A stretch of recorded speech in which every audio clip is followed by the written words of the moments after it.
Os principais nomes do cenário político passam por aqui. Café com Política. Hoje, recebendo aqui no Café com Política, o secretário-geral da Casa Civil do governo Romeu Zema, ex-deputado federal Marcelo Aro. Deputado, seja muito bem-vindo. Secretário, né? Tô aqui pela força do hábito, utilizando a nomenclatura. Secretário, seja muito bem-vindo à FM O Tempo. Bom dia. Obrigado, Guilherme. Alegria para mim estar aqui mais uma vez com vocês. Bom dia, secretário. Bom dia, Thalita. Secretário, queria começar a nossa conversa para que o senhor fizesse uma espécie de balanço desde a sua chegada lá em maio de 2023 para ocupar o posto da Secretaria-Geral da Casa Civil, do que foi possível, na sua avaliação, entregar ao governo Zema até agora. Havia naquele momento uma divisão entre a Secretaria de Governo e o cargo criado para que o senhor fosse para o governo, para fazer articulações políticas específicas com Brasília, a atuação na Assembleia Legislativa e tudo que envolvia a relação institucional do governo Zema. O que o senhor considera ter sido mais relevante que o senhor fez neste período como secretário até agora? Olha, são muitas entregas, viu, Guilherme? A gente tem uma posição altamente estratégica dentro do governo do Estado. Hoje a Casa Civil ela não é responsável tão somente pela articulação política, embora seja uma das nossas principais funções, mas nós temos muitas outras atividades dentro da Casa Civil, como, por exemplo, toda a área de captação de recursos do governo do Estado é competência da Casa Civil. Então, imagine você que todo o trabalho para que a gente capte recursos, seja da iniciativa privada, seja de outros órgãos, instituições, como Tribunal de Justiça, Ministério Público, é da Casa Civil. Toda a parte da agenda internacional do Estado também é a Casa Civil que faz. Nessas viagens internacionais, nós estamos conseguindo trazer muitas empresas para o Estado de Minas Gerais, o que tem aumentado de maneira muito grande a oferta de empregos, né, no nosso Estado. Hoje, o Estado de Minas Gerais é exemplo para o resto do país quando se fala em empregabilidade, em dar a possibilidade das pessoas estarem trabalhando. Também nós cuidamos de toda a articulação política e relações institucionais com os órgãos, né, seja Tribunal de Justiça, Ministério Público na esfera estadual, Tribunal de Contas do Estado, mas também na esfera nacional, com o STF, STJ, Tribunal de Contas da União, também a relação com os demais entes federativos, os outros estados, e também a nossa pauta que nós temos das pessoas com deficiência, doenças raras. E aqui, Guilherme, de fato eu poderia passar um dia inteiro falando, mas de maneira muito rápida. Nós entregamos recentemente 27 salas multissensoriais no estado de Minas Gerais, para que as pessoas com deficiência possam desenvolver a parte cognitiva e motora delas. Antes só tinha uma sala em Belo Horizonte, hoje nós temos 27 salas espalhadas no estado de Minas Gerais, fruto do trabalho do governador Romeu Zema, junto com a Casa Civil e do professor Matheus Simões. Nós conseguimos pela primeira vez na história enviar 45 milhões de reais para as APAES de Minas Gerais, é algo histórico. Nunca o governo tinha feito uma ação dessa, cuidando das APAES. Hoje, quando se pergunta do governo do estado de Minas Gerais, do governador Romeu Zema nas APAES, eles testemunham o olhar atento que o estado tem para essas pessoas. Nós poderíamos aqui falar de tantas outras coisas, como teste do pezinho ampliado, que agora salva milhares de vidas. Nós começamos com 6 doenças detectadas no teste do pezinho ampliado e hoje já são 15 doenças diagnosticadas. Então, assim, são avanços realmente gigantescos que nós poderíamos aqui passar o dia falando, mas certamente quem está nos ouvindo está notando essa diferença lá na ponta, sabe que o governo do estado de Minas Gerais, o governo Zema, é um governo presente, é um governo que olha para as pessoas e que tem mudado a vida do cidadão mineiro. Secretário, eu queria falar com o senhor sobre política, vamos falar da Câmara Municipal de Belo Horizonte. O grupo do senhor, embora tenha aí perdido um vereador, ainda continua sendo o maior grupo, né, da Câmara Municipal, depois do resultado das eleições, com 8 cadeiras. E aí a gente tem uma eleição para prefeito que está indo para segundo turno, mas os vereadores estão definidos. O que o grupo do Marcelo Aro espera dessa Câmara e espera dos próximos anos de Belo Horizonte? Thalita, quando a gente iniciou o processo eleitoral, né, que começa lá atrás, na montagem das chapas e tudo, nós tínhamos 8 vereadores, né? O Preto do Sacolão não era da família Aro, ele veio para o DC, que era um dos partidos nossos, mas a gente tinha 8 vereadores. E nós reelegemos 8 vereadores da família Aro. Então, nós mantivemos o número, né, que nós iniciamos o processo eleitoral. Mas, Thalita, é importante as pessoas lembrarem que na última legislatura nós entramos na Câmara Municipal com uma vereadora da família Aro e viramos 8. Agora nós entramos com 8. Certamente a família Aro vai crescer durante o mandato, né? Hoje eu não tenho dúvidas que a gente se consolida como a grande força política da cidade de Belo Horizonte, né? Os números mostram isso, as urnas mostraram isso. Para que você possa ter uma ideia, Thalita, os nossos vereadores do nosso grupo representaram 227 mil votos na cidade de Belo Horizonte. Nós estamos falando de 20% da população que votaram nos nossos vereadores. Então isso mostra a força do nosso grupo político. E se da última nós começamos com 1 e viramos 8, agora nós começamos com 8 e certamente viraremos muito mais durante a legislatura. Qual é o tamanho da relevância, secretário, de se ter com este grupo político, assim como já aconteceu nesta atual legislatura, uma disputa por estar na presidência da Câmara Municipal? Neste último biênio, houve o acordo que já sabemos com o Gabriel Azevedo não foi respeitado na avaliação do seu grupo e ele alega diferentemente, mas é a mesma intenção do grupo de fato disputar o posto mais importante da casa?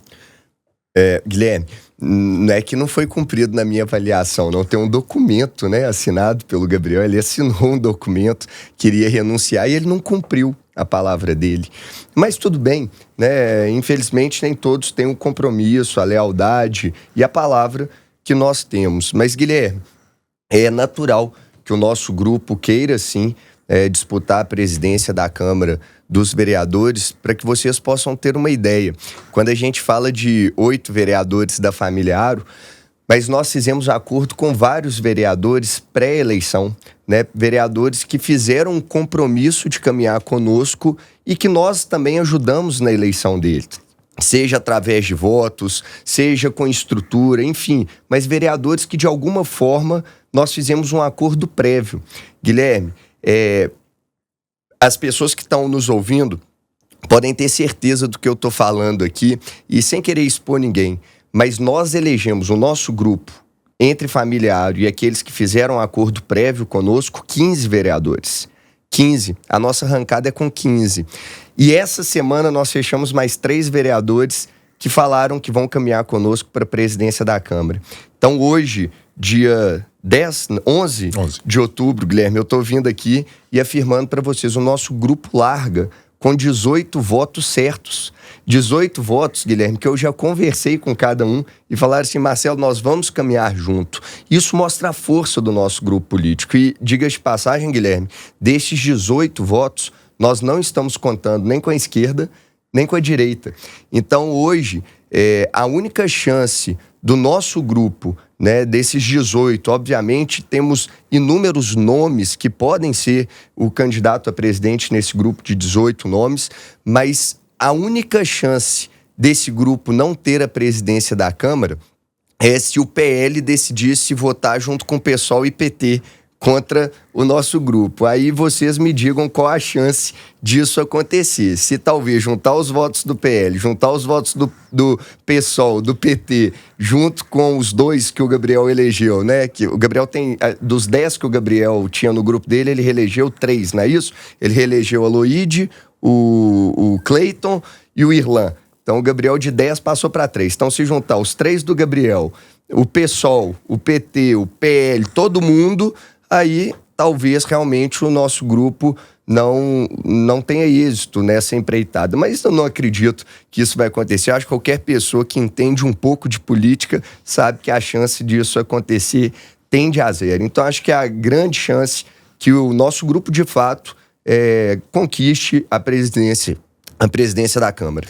Hoje a Câmara está dividida então em 4 grupos, na avaliação do senhor, a família Aro, grupo de Gabriel Azevedo, esquerda e direita? Não, desculpa, Thalita, eu acho que a Câmara está dividida em 3 grupos, né? Tem o nosso grupo, tem o grupo do PL, da direita, e tem o grupo da esquerda.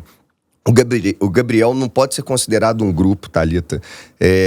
O Gabriel, de 10, ele reelegeu 3, sendo que os 3 dele provavelmente não continuarão com ele, né? Nós temos que lembrar que o Gabriel, ele teve um grupo ali que caminhou com ele, mas a troca de cargos, né? Ele trocava cargos e acabou. O Gabriel não vai ser mais presidente da Câmara, né? Dia 1º de janeiro, Gabriel segue a vida dele, ele não tem mais mandato, ele não tem mais a caneta na mão. Então eu não posso considerar isso um grupo, porque não são pessoas que vão estar com ele na tristeza e na alegria, na pobreza e na riqueza. São pessoas que vão deixar ele a partir do 1º de janeiro, diferente dos outros 3 grupos colocados na Câmara Municipal de Belo Horizonte. Nós temos o nosso grupo, nós temos um grupo da direita e nós temos um grupo da esquerda. A esquerda, Thalita, continuará sendo esquerda, indiferente de quem vencer a presidência da Câmara, indiferente de quem for prefeito. A direita continuará sendo direita, indiferente de quem for presidente da Câmara, indiferente de quem for o prefeito. O nosso grupo já provou inúmeras vezes que nós somos nosso grupo indiferente se vamos ou não ter a presidência da Câmara, se temos ou não, e indiferente quem é o prefeito. Então, esses são os 3 grupos consolidados da Câmara Municipal da próxima legislatura. Lembrando, Thalita, eu não quero aqui expor nenhum vereador, não é essa a minha intenção, e eu falo isso com muita humildade, do tamanho do grupo que hoje nós temos, mas dentro da esquerda elegeu 10 vereadores, né? Foram 4 vereadores no PT, 1 no PCdoB, 1 no PV, 3 no PSOL e 1 no PDT. São 10 vereadores. Dos 10 vereadores, Thalitas, 2 já se comprometeram em votar conosco para presidente da Câmara. Né? O PL tem 6 vereadores eleitos. 2 já se comprometeram a votar conosco na presidência da Câmara. Então, assim, nós temos votos tanto na esquerda quanto na direita dentro do nosso grupo. E há uma tendência natural agora nos próximos dias de serem feitos alguns acordos que dê a maioria para o nosso grupo ter a presidência da Câmara. Então, eu acredito que hoje Belo Horizonte tem 3 grupos dentro da Câmara Municipal de Belo Horizonte. Agora deixa eu lhe perguntar sobre uma avaliação em outro dos poderes. O seu grupo também teve uma passagem pela Prefeitura de Belo Horizonte no apoio ao prefeito Fuad Noman neste ano de 2024 e deixou, pensando nas eleições, porque havia, na alegação do senhor e de outros parlamentares do grupo, que havia questões que eram um acordo para a governabilidade, mas não era um acordo necessariamente para a eleição. Eu queria lhe perguntar sobre esta passagem pela Prefeitura de Belo Horizonte. Que avaliação o senhor tem do prefeito Fuad Noman e da maneira como ele conduziu a participação do seu grupo dentro da Prefeitura? Guilherme, em primeiro lugar, falando da pessoa, Fuad, eu tenho um carinho grande pelo Fuad, um respeito grande pelo Fuad. Todas as vezes que eu conversei com o Fuad, nós fizemos algum acordo pela cidade de Belo Horizonte, ele honrou a palavra comigo. Então eu, Marcelo, eu não posso criticar o Fuad. Muita gente fala, mas o grupo de vocês, né, estava dentro da prefeitura, vocês tinham 4 secretarias lá, o Castelar era secretário de governo, de repente saiu todo mundo. Mas saiu conversado, né? Não foi uma ruptura. Na época eu falei isso, as pessoas não acreditaram, achavam que eu ia sair atirando no Fuad. De forma alguma. O Fuad foi muito correto conosco. Pelo contrário, quando nós saímos, ele pediu que a gente não saísse.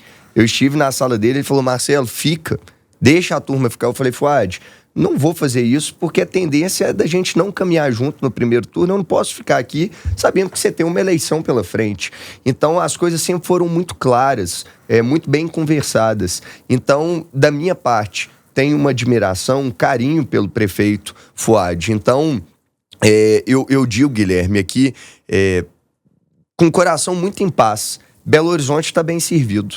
Seja o Bruno eleito, ou seja Fuad, eu acredito que ambos vão conseguir fazer uma excelente gestão. Eu não acredito que o Belo Horizontino agora está numa situação seguinte, entre o bem e o mal. Nossa, se um ganhar, tudo deu certo, se o outro ganhar, perdemos tudo. Não acho que é isso. Eu acho que os dois são competentes para administrar a cidade. Fuad já mostrou que é competente. A gestão do Fuad foi uma gestão boa.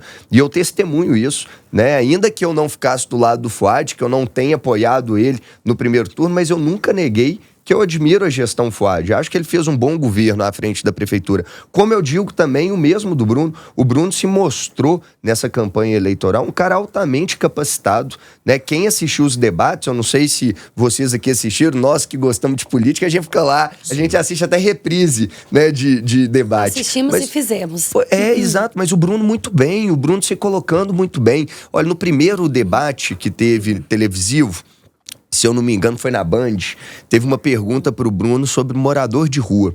Thalita, eu achei que o Bruno ali ia falar alguma coisa que não fosse boa e etc. O Bruno foi extremamente técnico, preciso na resposta dele, na proposta dele que ele tem para os moradores de rua. Isso mostrou a capacidade. O Bruno fez um debate pela cidade de Belo Horizonte. Vou interrompê-lo, secretário. Neste ponto, isto quer dizer que não haverá um posicionamento político eleitoral de Marcelo Aro ou dos parlamentares que nesse momento estão vinculados ao grupo neste segundo turno das eleições, nem pró-Fuad, nem pró-Bruno Engler? Não quer dizer isso não, Guilherme. Nosso grupo pode sim apoiar um dos dois, né? Nós estamos conversando internamente. O nosso grupo é muito grande, Guilherme. Hoje nós somos o maior grupo político de Belo Horizonte, né? E as urnas que demonstraram isso, e eu falo isso com muita humildade, não tô aqui como arrogância, não é número, né? O nosso grupo é o maior grupo político de Belo Horizonte, então não são poucas as pessoas que eu devo ouvir e que eu preciso ouvir. Então nós começamos, Guilherme, a primeira reunião que nós fizemos depois da eleição foi com os derrotados. Foram com aqueles vereadores que perderam a eleição.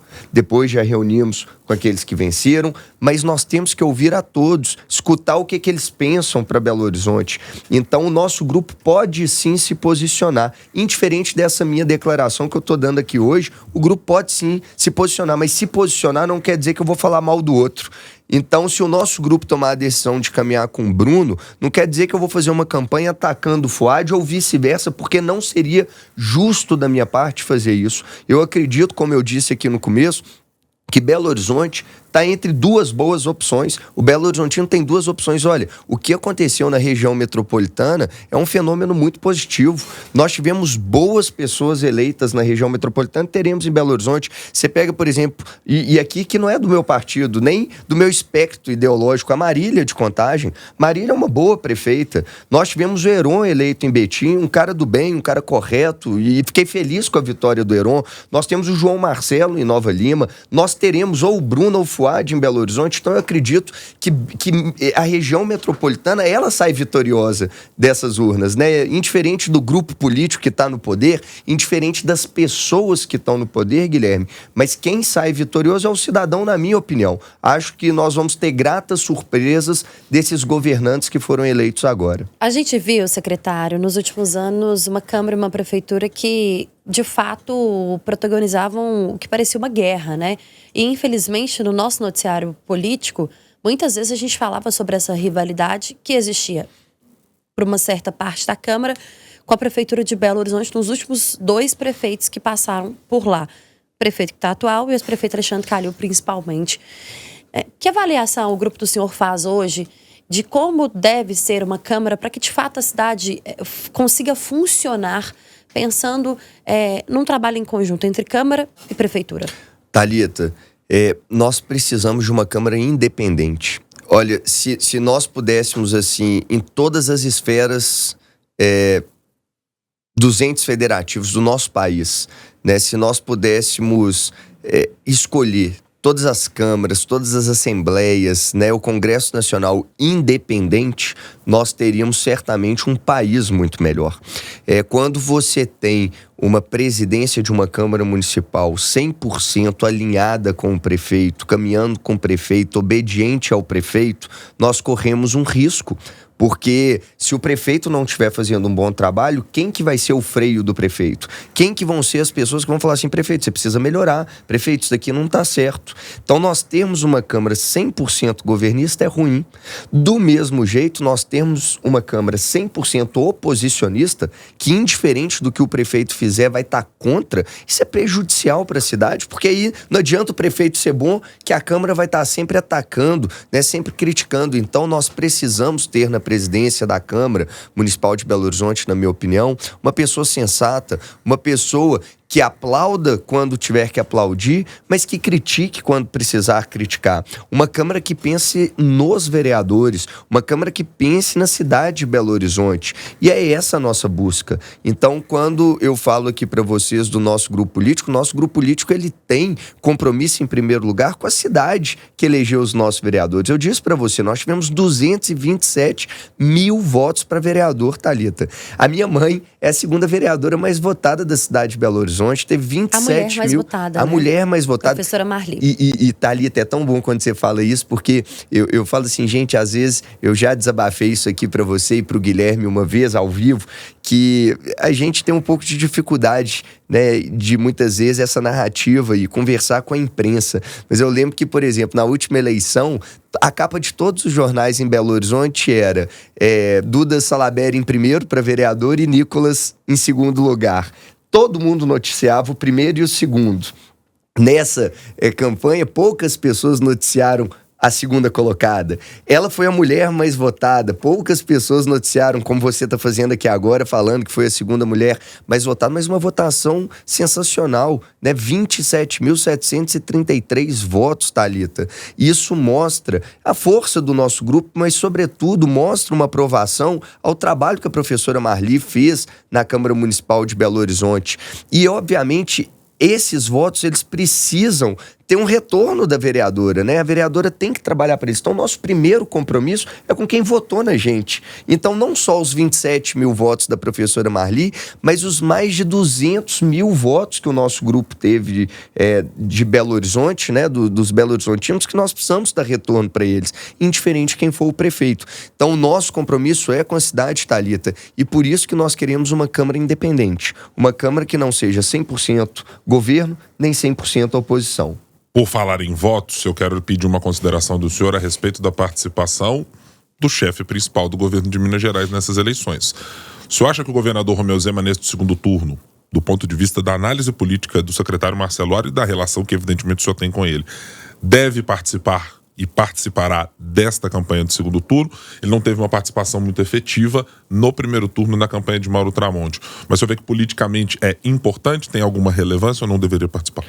Olha, em primeiro lugar, falar que o governador Romeu Zema, a importância dele em qualquer campanha, não é de Minas Gerais, não, do Brasil, ela é altíssima, né? O governador Romeu Zema em Minas Gerais é a maior liderança do nosso estado, né? Nas aprovações, ele tem mais aprovação do que qualquer liderança nacional. O governador Zema, ele já provou que ele, de fato, hoje é o melhor quadro político que nós temos no Brasil. E todo mundo, obviamente, quer o apoio do governador, quer que o governador esteja do lado nessa batalha eleitoral. Nós precisamos lembrar que o governador Romeu Zema, ele sai desse cenário eleitoral, das urnas, das eleições municipais, fortalecido, né? Ele ganhou em cidades importantíssimas, como Uberlândia, que foi uma votação em primeiro turno, Teófilo Otoni, que era uma prefeitura do PT, e agora o governador conseguiu eleger um prefeito lá, Uberaba, que, enfim, quase ganhou em primeiro turno, não ganhou por uma questão ali da votação de um dos candidatos, mas que o governador se posicionou, ou seja, o governador Romeu Zema, ele sai fortalecido desse processo eleitoral. Eu acho que ele tem uma importância gigantesca no segundo turno de Belo Horizonte. Obviamente, se o governador fizer o que ele fez em 2022, ele muda a eleição em Belo Horizonte. Nós temos que lembrar que em 2022 o Bolsonaro perdeu em Belo Horizonte, né, no primeiro turno, e depois no estado, né, e o governador conseguiu uma reviravolta ali. Não passamos por houve uma recuperação sem sem uma virada, mas uma recuperação expressiva maravilhosa. Concordo com o senhor. Então, assim, em Belo Horizonte o Bolsonaro ganhou, sim, né, com o trabalho do governador ostensivo. Então, assim, eu não tenho dúvida que se o governador entrar em alguma campanha agora no segundo turno, mas entrar de coração, entrar igual ele fez na campanha do Bolsonaro, ele reverte a eleição em Belo Horizonte ou qualquer cidade de Minas Gerais.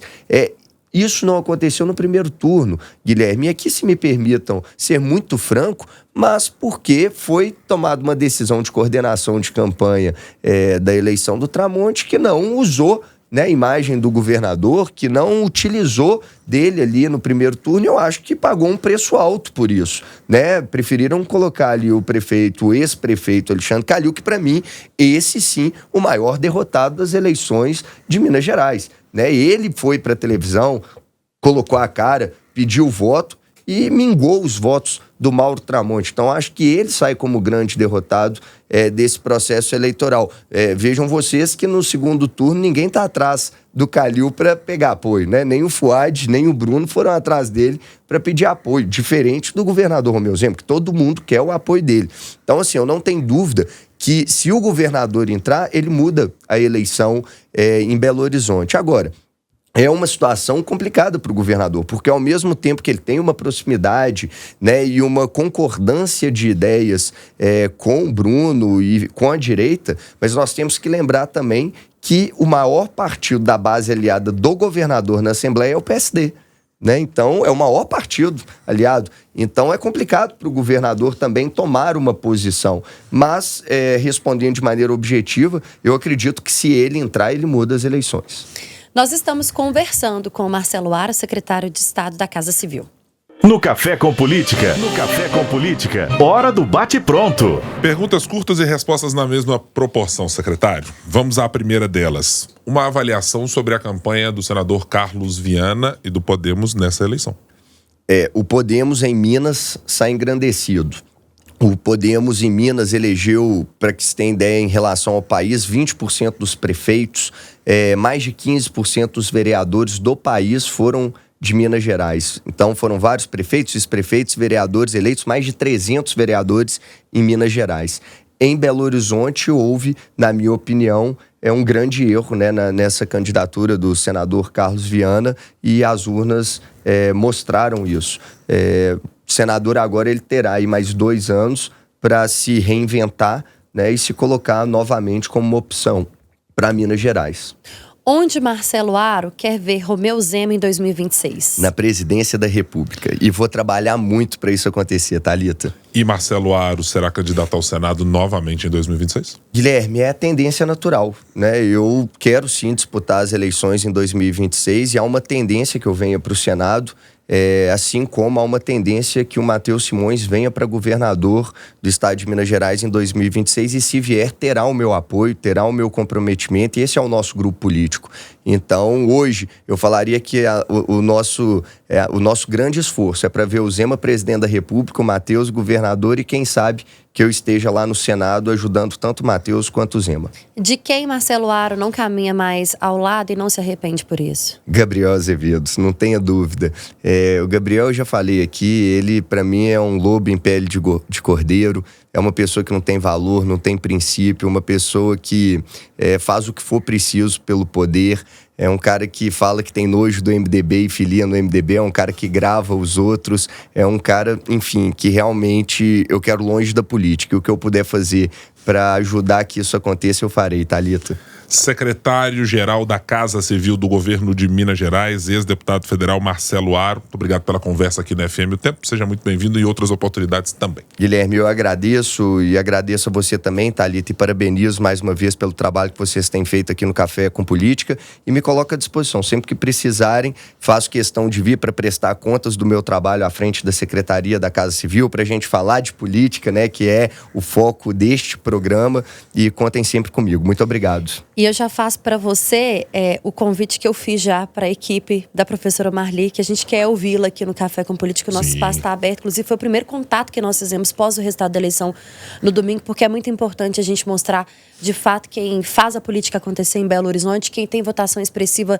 como é o caso da professora Marli e o trabalho que ela faz na Câmara Municipal de Belo Horizonte. Eu vou falar com ela e tenho certeza que ela deve estar nos ouvindo aqui agora. Então, mãe, professora Marli, prepara aí, que você vai vir aqui tomar um café e falar de política com o Guilherme e com a Thalita. Pode geralmente, deixar. Pedido de mãe é que a gente é obrigado a atender. Neste caso, pedimos, vereador, que nobremente a senhora atenda o pedido do filho. Isso aí.